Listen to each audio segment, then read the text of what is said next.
चुनावी चर्चा के इस अंक में एक बार फिर से आपका स्वागत है। ये अंक क्रमशः है, क्रमशः मतलब टू बी कंटिन्यूड, यानी कि पिछला अंक हमने प्रभाकर जी के साथ बातचीत की थी और कई मुद्दों पर बड़ी शानदार बातचीत हुई। तो अब एक बार फिर से हमारे साथ प्रभाकर जी हैं और प्रभाकर जी से हम इस अंक में कुछ और मुद्दों पर, झारखंड से जुड़े कुछ और मुद्दों पर बात करेंगे। पर उससे पहले एक बार फिर से आपसे आग्रह कि हमारे चैनल को लाइक करें, सब्सक्राइब करें, हमारे फेसबुक पेज को फॉलो करें, इस वीडियो को ज़्यादा से ज़्यादा लोगों तक शेयर करें। प्रभाकर जी, एक बार फिर से आपका स्वागत है। तो प्रभाकर जी, पिछला जो हमारा अंक था जिसमें कई मुद्दों पर बात हुई, उसमें आपने कई दफ़ा झारखंडी, झारखंडियत इन शब्दों का प्रयोग किया। तो झारखंडियत से पहले आप बताइए, झारखंडी कौन? जी बिल्कुल, और इसमें सिर्फ इसको संकुचित नहीं करिए, ऐसे कहिए कि झारखंडी कौन नहीं, हर राज्य का, जैसे बिहार में बिहारी कौन जी, बंगाल में बंगाली कौन, जी, गुजरात में गुजराती कौन। जी, इसको समझने के लिए सबसे पहले आप जड़ में आइए। जी, ये तो तय है जी, कि जितने भी लोग हैं देश भर के, किसी भी राज्य के, चलिए आप झारखंड में ही आते हैं या बिहार में ही आते हैं, एकीकृत बिहार में आते हैं। बंगाल से कटके जो हमारा बिहार बना, हम उस एकीकृत बिहार में। जब हम, जैसे लोग कहते हैं ना कि आप तो 2000 के पहले आप तो बिहार के थे तो आप बिहारी हो गए, हम वहीं से आते हैं, ज्यादा पीछे नहीं जाते। यानी 2015 नवंबर 2000 के पहले जो एकीकृत बिहार था, उसमें यह तय है कि हर व्यक्ति कहीं ना कहीं का है। जी, यानी हर व्यक्ति का कहीं ना कहीं खास घर है, कहीं ना कहीं के उसके पूर्वज हैं, यहां तक कोई दिक्कत नहीं। जहां उनका अपना रहन है, उनके देवी देवता है, उनका अपना समाज है, और ये सारी बातें अंग्रेज के दौर में राइट ऑफ सर्वे सेटलमेंट में दर्ज है। यानी ये एक पहचान है कि आपकी जड़ कहाँ है। बिल्कुल। अगर किसी पेड़ की स्थिति समझनी हो, उसके जड़ को समझना हो, तो हम कौन हैं, तो हमारे जड़ में आना होगा। तो हमारे जड़ में, अगर एज ए इंडिविजुअल मैं प्रभाकर अपने बारे में बात करूं, तो मैं प्रभाकर, मेरे जड़ में अगर आप जाएंगे तो ये जड़ें चलकर आपको इस गिरिडीह जिला से बाहर नहीं दिखेगी। ये गिरिडीह जो एकीकृत हजारीबाग जिला हुआ करता था, उस हजारीबाग जिले का, ऐसे आप हुए, आपका भी जड़ कहीं ना कहीं है। तो पूरे एकीकृत बिहार का कोई भी व्यक्ति ऐसा नहीं है जो यह कह सकता हो कि हम कहीं के नहीं। भूमिहीन पर अलग से चर्चा हम कर लेंगे, भूमिहीन है वो अलग बात है, बट जिनके पास राइट है, आप देखिए उनका कहीं ना कहीं दस्तावेज है। अब हमको एक चीज बताइए, हम सपोज करिए मेरा पड़ोसी जिला है गया, हमारे पूर्वज गया में रहते हैं, हमारा देवी देवता, हमारे देवी देवता वहां पर है, हमारे पुरखे वहां पर जले, वहीं पर सब हुआ। हम आए, स्वतंत्र है भारत में, भारत की खूबसूरती है, स्वतंत्र देश है, कहीं भी कोई जा सकता है, 2-3 राज्यों को छोड़कर आप कहीं भी जाके बस सकते हैं, रहन बसन की कोई तकलीफ नहीं है। हम आए रोजगार के लिए, कोई कहीं जा सकता है। दशरथ मांझी अपने घर से निकले, धनबाद आए, कोल माइंस में काम कर रहे हैं, लोग कोल माइंस में आते। लेकिन हम तब भी कहते रहे कि हम परदेश में बानी, हम परदेश में हैं, हम देश जा रहे हैं। वो श तालिब सा नहीं होकर दंसा होता है, वो देश, दंसा वाला देश मतलब अपना इलाका। तो हम जैसे लोग जिसका देश यही है, और ये देश जो है, एक राज्य जो है झारखंड में चल गया, तो हम कहते हैं हम झारखंडी हैं। ये गर्व से कहते हैं क्योंकि हमारी जड़ें यहीं पर है। और जड़ कैसा, बोलने का जड़ नहीं है, ये इसका दस्तावेजीकरण हुआ। और एक चीज आप यकीन मानिए कि अंग्रेज को हम भले 50 मुद्दों पर गाली दे सकते हैं, 1000 मुद्दों पर गाली दे सकते हैं, लेकिन टाइटल के मामले में उससे ज्यादा ईमानदार कोई नहीं जी। उसने जो नक्शा बना दिया, जो सर्वे सेटलमेंट खतियान बना दिया, उसका जोड़ा नहीं है, उसने दस्तावेजीकरण कर दिया। हमारे पुरखों का नाम अंकित है, आपके पुरखों का, और जो भी लोग हैं, हर आदमी का, एकीकृत बिहार के लगभग हर लोगों का है। अब बात आता है भूमि, तो जो जहां के हैं वो मूल वहीं के हैं, ये वो भी एक्सेप्ट करते हैं। अच्छा, इसमें एक सवाल और आता है, ठीक है, भूमिहीन जो उन पर भी बात करेंगे। एक सवाल और आता है प्रभाकर जी की, कई लोग ऐसे भी आए जो कि आपने कहा ठीक है रोजगार के लिए आए, लेकिन जब वो यहाँ रच बस गए तो कई ऐसे भी लोग यहाँ आए जो अपने देवी देवता को भी, आपने देवी देवताओं की बात की, तो अपने देवी देवता को भी उठाकर यहाँ ले आए, क्या वो झारखंडी है या नहीं है? जी, बात यहाँ ये नहीं है। देवी देवता को तो आखिर बात पुरखों को बात ऐसा उठाकर है, लाते हैं। देखिए बात ऐसा है कि कई सवाल, एक सवाल पर कई सवाल उलझते चले जाते हैं। जी अगर आप कहते हैं कि माइग्रेट किए कोई, जी माइग्रेशन वर्ड अपने आप में ना बिल्कुल। इसको इस्टेब्लिश करता है कि आप कहीं से आए, जी मतलब आप कहीं के थे, बिल्कुल। आप कहीं के थे, मेरी हाँ। बात समझिए। अब हम क्या करें ना कि मेरी बात समझिए, कोई कहीं के, मतलब आप, ऐसा नहीं कि आपका रिकॉग्निशन नहीं है, आपकी पहचान नहीं है, आप कहीं से पहचाने जा रहे हैं, स्थानीयता पहचान है। वो मेरी बात समझिए, मैं पहचान की बात समझ गया। रोजगार से उसका जोड़, मैं नहीं जोड़ रहा हूँ, जी। रोजगार से मैं नहीं जोड़ रहा हूँ, मैं पहचान से जोड़ रहा हूँ। जी जी पहले हमें हमारी पहचान तो मिले जी। कि हम कौन है। लेकिन यहाँ तो मुद्दा तो यही बन रहा है। यहाँ मुद्दा लोग उसको चाह रहे, यहाँ देखिए कई लोग हैं जो जिस चीज को नहीं समझते, लोग को लगता है कि जैसे ही झारखंडी बोल देंगे तो हमारा रोजगार छीन लेगा। अरे भाई, ये स्वतंत्र देश है, यहाँ आपको रहने का अधिकार है, आप रहिए, कमाइए, खाइए, लेकिन हर इलाके के लोगों को वहां की सरकारें कुछ एक्स्ट्रा प्रिविलेज देती है।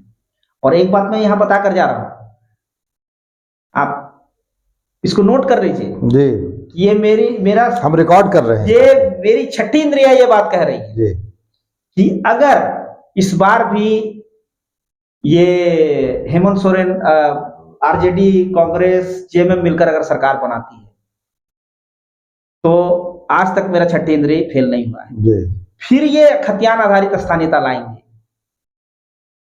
और लागू करेंगे उसी दिन से, और अगर केस हुआ तो ये सुप्रीम कोर्ट भी जाएंगे, ये सरकार सुप्रीम कोर्ट जाएगी जी और ये या तो अपने यहाँ स्थानीयता उस आधार पर लागू करेगी, या 10 अन्य राज्यों में जो स्पेशल प्रिविलेज मिल रहा है वो भी समाप्त होगा देश के अंदर। तो ये वो अमूलचूल परिवर्तन होना है। आप ये मान लीजिए, ये मेरी छठी इंद्री कह रही है, छठी इंद्री डायरेक्ट नहीं कह रही है, उसके पीछे हम बहुत सा चीज को जोड़े हैं, कई लोगों के मंतव्य, कई लोगों के अंदर घुसकर मैंने उसे उठाया है, जिससे ये महसूस हो रहा है कि इस बार अगर ये सरकार बनती है तो तय मानिए कि ये फिर से लाएंगे और केस लड़ेंगे, सुप्रीम कोर्ट तक केस लड़ेंगे, या तो झारखंड में झारखंडियत को हक दिला देंगे, या 10 अन्य राज्यों में जो स्पेशल प्रिविलेज है वहां के लोगों को है वो भी समाप्त होगी। इसी मुद्दे पर बात को आगे बढ़ाते हैं। आपने कहा कि खतियान आधारित स्थानीय नीति ये सरकार लेकर आएगी, ये जो जैसा आपको लग रहा है, जयराम महतो की जो स्थानीय नीति है उससे आप इत्तेफाक रखते हैं क्या, जिस मुद्दे को लेकर वो चल रहे हैं? जयराम भी झारखंडी लड़का है, जयराम भी उन्हीं परिस्थितियों से होकर गुजरा है जिस परिस्थितियों से हम लगभग 99% झारखंडी गुजरते हैं। जिस इलाके से जयराम बिलोंग करता है वहां समझिए दो अलग कुनबा बन गया, वहां कोई जाति नहीं है, कोई धर्म नहीं है, वहां शोषक और शोषित वाली व्यवस्था है। लोग को बुरा लगेगा, हो सकता है कुछ लोग सुनकर गाली दे, लेकिन ये बहुत बड़ी सच्चाई है कि जो इंडस्ट्रियल बेल्ट था, जो कोल बेल्ट है, वहां पर 2 ग्रुप रहा, एक शोषित एक शोषक। जो शोषित हुआ, जिसकी जमीनों से कोयला निकला, जिसकी जमीनों से संसाधन निकला, वो किनारे पड़ा रहा, और जो लोग आए उस पर दमन किए, तो जयराम उसकी उपज है। ऐसे कई लोग हैं, आप सुदेश महतो भी उसी तरह की उपज है। हालांकि आज के डेट में वो केंद्रीय सत्ता के साथ चले गए, वे झारखंडियत भूल गए, लेकिन वो तो केंद्रीय सत्ता के साथ जाना झारखंडियत को भूल जाना नहीं, उनकी मजबूरी है ना, क्योंकि देखिए देश की जो बड़ी पार्टी होगी वो कभी भी इस बात से इत्तेफाक नहीं रखेगी, इस बात से सहमत नहीं होगी कि किसी राज्य को विशेष राज्य का दर्जा दे दिया जाए, कभी नहीं करेगी, क्योंकि हर राज्य में ही बात आएगा, आप नहीं कर सकते हैं। बीजेपी अगर यहाँ करेगी, बिहार के लोग उसको पूछेंगे कि बिहार में बिहारी क्यों नहीं, बिहारी के लिए क्यों नहीं, यूपी में पूछेंगे, आंध्र प्रदेश में, सब जगह पूछेंगे। इसलिए बीजेपी के साथ क्षेत्रीय पार्टी झारखंड में इसलिए आवश्यक है कि क्षेत्रीय लोगों को लाभ मिल सके जी। और कभी भी कांग्रेस भी नहीं दे। आप ये मजेदार बात है, अभी जेएमएम के लोग अगर सुन रहे होंगे तो हो सकता है उनके मन में भी मेरे खिलाफ, जी जी जी, ये कांग्रेस पार्टी का इतिहास रहा है कि कांग्रेस पार्टी खुद अलग झारखंड के खिलाफ रही। बिल्कुल। कम्युनिस्ट पार्टी, राष्ट्रीय जनता दल भी हमेशा कम्युनिस्ट पार्टी भी नहीं चाहती थी कि विभाजन हो, कोई नहीं चाहता था। लेकिन आप समझिए उस समय जयपाल सिंह मुंडा, मरांग पे जयपाल सिंह मुंडा की एक पार्टी थी, मुर्गा छाप था, झारखंड पार्टी, झापा नाम था। इंदिरा गांधी ने उस पूरी पार्टी को ही हड़प लिया था। बिल्कुल, ये बहुत इंटेलेक्चुअल पर्सन थे, उन्होंने ये झारखंडियत को लेकर लड़ाई शुरू पर जयपाल सिंह मुंडा के बारे में ये भी कहा जाता है, हालांकि बहुत ही हाईली इंटेलेक्चुअल, वो नेहरू से सीनियर बैच के थे, नेहरू उनके जूनियर थे। और ये जयपाल सिंह जी 2 मिनट समय लेंगे कि नेहरू आए थे एकीकृत बिहार का, ये दक्षिण बिहार है, दक्षिण बिहार जब आए थे तो जयपाल सिंह मुंडा को लोगों ने कहा कि नेहरू आए हैं, मिल लीजिए। लोग, हम उससे क्यों मिलेंगे, वो तो हमसे जूनियर है, कॉलेज में जूनियर रहा था। और ये बात लोगों ने आकर नेहरू को बताई, नेहरू कहा हाँ मेरे सीनियर, हम जाएंगे उनसे मिलने। और नेहरू उनके घर गए। तो ये वो दौर था जब एक दूसरे के प्रति काफी और झारखंडियों का ये लक्षण है, वो झुकेगा नहीं। तो झारखंडियों के बारे में हमने बात की, थोड़ा स्थानीय मुद्दों की बात करते हैं, क्योंकि आप गिरिडीह को बिलोंग करते हैं और आज का इंटरव्यू इसी के साथ हम समाप्त भी करेंगे इस अंक को, कि स्थानीय जो मुद्दा है, गिरिडीह का जो मुद्दा, अभी चुनाव का समय है और यहाँ पर भारतीय जनता पार्टी और झारखंड मुक्ति मोर्चा बिल्कुल आमने सामने के टक्कर में दिख रहे हैं। हालांकि नवीन चौरसिया जो हैं JLKM के, वो भी प्रयास में लगे हुए हैं और टक्कर में दिखने का प्रयास पूरा कर रहे हैं। आपने चूंकि स्थानीय मुद्दों की बात की, झारखंडी मुद्दों की बात की, तो अगर इन मुद्दों की बात करें तो क्यों न जयराम महतो की पार्टी को लोग सपोर्ट करें? ऐसा है ना कि जयराम महतो पहले तय तो करें। आज देखिए एक चीज क्लियर है, बीजेपी के अगर उम्मीदवार जीतते हैं, बीजेपी के साथ जाए, नो डाउट, वो सत्ता जो उसके साथ, JMM अपना इंडिया गठबंधन के साथ वो सरकार बनाएंगे। जयराम अगर जीतते हैं तो वो किधर जाएंगे, ये स्पष्ट तो करें, क्योंकि अपने दम पर तो वो सरकार बना, उन्होंने किंग मेकर कह दिया कि हम किंग मेकर की भूमिका रहे हैं। यही विडंबना है, ये आप देखिए, इसी झारखंड का रिकॉर्ड है, मधु कोड़ा मुख्यमंत्री बन गए, उन पर यही प्रधानमंत्री, माननीय प्रधानमंत्री और गृह मंत्री और सारे मंत्री उस पर रोज चोर का इल्जाम लगाते थे। आज खैर आज उनकी पार्टी में तो ये किंग मेकर की भूमिका खतरनाक होती है हर जगह का। तो जयराम पहले ये क्लियर तो करें कि किधर जाएंगे, आप इस पार हैं या उस पार हैं, आप एक तरफ आइए, ठीक है, आप चुनाव अलग लड़ना अलग बात है, लेकिन मुद्दा तो उनका बिल्कुल मुद्दे की बात ही नहीं है। अगर ये मुद्दे की बात होती तो आप देखिए, ये चुनाव में हो सकता है ये कुछ कई बातें आचार संहिता के दायरे में आती है या नहीं आती, लेकिन जयराम के टिकट बंटवारे को लेकर जयराम की पार्टी के अंदर भी बहुत अंतर कला है। ये तो सभी पार्टियों में लगभग रहा, और उनकी नई पार्टी है। आपको बीच में मैं थोड़ा रोक रहा हूँ, क्योंकि ये नई पार्टी है और टिकट को लेकर अगर अंतर कला की बात करें तो ऐसा तो कई पार्टियों में रहा, दूसरे तरह का अंतर कला है जी, अन्य पार्टियों से अलग जयराम की पार्टी में अलग तरह का अंतर कला है। जयराम के जो वोटर हैं बेसिकली खांटी झारखंडी हैं, और उनमें भी वही दर्द उमड़ता है जो मेरे सीने में हुआ, हमारे उनके सीने में कोई फर्क नहीं। लेकिन जब वो जानते हैं कि कहीं किसी गलत आदमी को उसने टिकट दे दिया, किसी दूसरे इच्छा को पूरा करने के लिए दे दिया, तो उनको दुख होता है। और जयराम के कमजोर होने का, तो गांडी में तो उन्होंने रिजवान को टिकट दिया, वो झारखंड मुक्ति मोर्चा में शामिल हो गए। ये भी बताते हैं कि रिजवान को उन्होंने दिया, एक वीडियो वायरल हुआ उनका, एक ऑडियो वायरल हुआ कि कैसे हम डील करेंगे।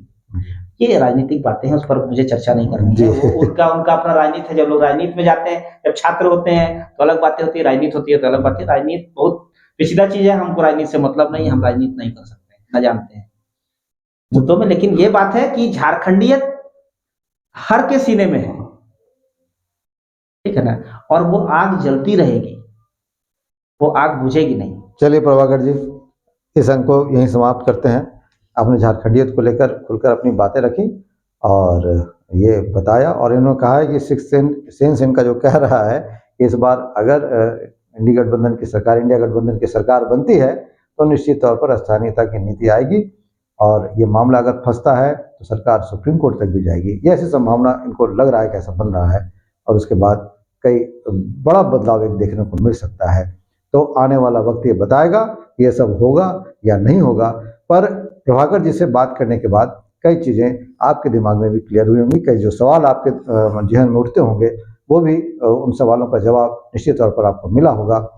ऐसे ही अन्य कई मुद्दों पर समय समय पर हम प्रभाकर जी से बात करते रहेंगे। अभी आप हमारे यहाँ आए, हमारे स्टूडियो आए, आपका बहुत बहुत धन्यवाद। दर्शकों, आपका भी बहुत बहुत धन्यवाद। आप बने रहिए नव बिहान के साथ, ऐसे ही जुड़े रहिए और देखते रहिए नव बिहान। धन्यवाद।